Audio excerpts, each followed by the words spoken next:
দশম শ্রেণীর ছাত্রছাত্রীবৃন্দ, তোমরা যারা 2026 সালে এসএসসি পরীক্ষা দিবা, তোমাদের জন্য শিক্ষা বোর্ড পুনর্বিন্যাসকৃত একটা শর্ট সিলেবাস প্রকাশ করেছে। সো আজকে আমরা আলোচনা করব উচ্চতর গণিত বিষয় সম্পর্কে। দেখো, তোমাদের বিষয় কোড হচ্ছে 126। আর তোমাদেরকে কোন কোন অধ্যায় পড়তে হবে সেটার একটা বিস্তারিত আলোচনা। সো শিক্ষার্থী বন্ধুরা, তোমাদের সাবজেক্ট হচ্ছে উচ্চতর গণিত। তোমাদের প্রথমত দ্বিতীয় অধ্যায় পড়তে হবে। দেখো, দ্বিতীয় অধ্যায় হচ্ছে বীজগাণিতিক রাশি। এই বীজগাণিতিক রাশি অধ্যায় তোমাকে পড়তে হবে।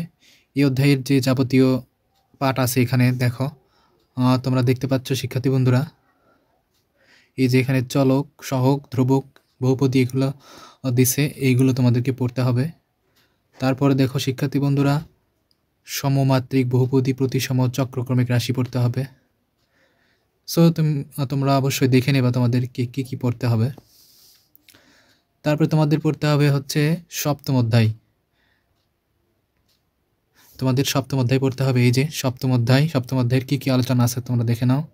সপ্তম অধ্যায়ের অনুক্রম, অসীম ধারা, অসীম গুণোত্তর ধারা, আবৃত দশমিক সংখ্যাকে অনন্ত গুণোত্তর ধারায় প্রকাশ করা ইত্যাদি।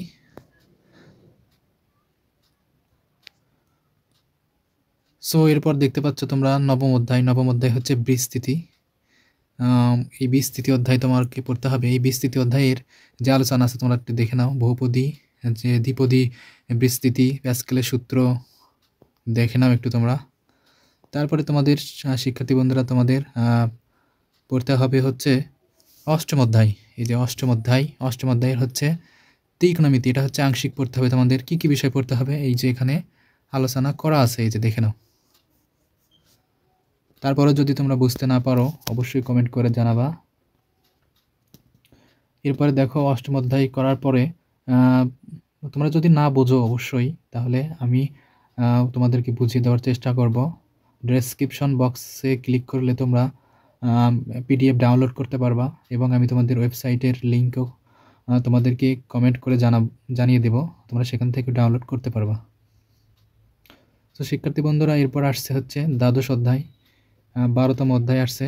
এই 12তম অধ্যায় হচ্ছে সমতলীয় ভেক্টর। ভেক্টর থেকে প্রশ্ন আসবে।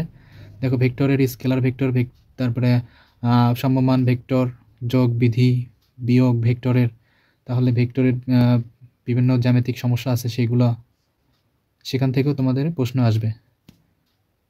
এরপর শিক্ষার্থীবৃন্দ, এবার আমরা পড়ব হচ্ছে নবম অধ্যায়। নবম অধ্যায়ে আমাদের পড়তে হবে, কিন্তু নবম অধ্যায়ে আছে হচ্ছে সূচক। নবম অধ্যায়ের সূচক আছে, এই যে দেখো সূচক এবং লগারিদমের ফাংশন, এইগুলো অঙ্ক তোমাদের করতে হবে। কী কী আলোচনা করতে হবে তোমাদেরকে এই যে এখানে বলা আছে সুন্দর করে, একটু দেখে নিও কষ্ট করে।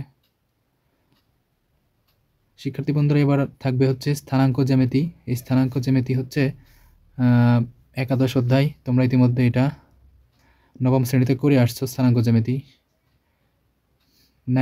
80% তোমরা এখান থেকে কমন পাবা।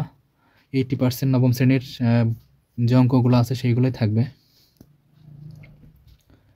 এরপরে দেখো, তোমাদেরকে চতুর্দশ অধ্যায় পড়তে হবে। 14তম অধ্যায় পড়তে হবে। 14তম অধ্যায় হচ্ছে সম্ভাবনা। এই যে সম্ভাবনা অধ্যায় পড়তে হবে। সম্ভাবনার ধারণা, সম্ভাবনা নির্ণয়, তারপরে সম্ভাবনার নমুনা ক্ষেত্র, সহজ এবং বাস্তব সমস্যা, এইগুলো তোমাদেরকে পড়তে হবে। তো শিক্ষার্থী বন্ধুরা, এরপরে যদি না বুঝতে পারো অবশ্যই কমেন্ট করে তোমরা জানাবা।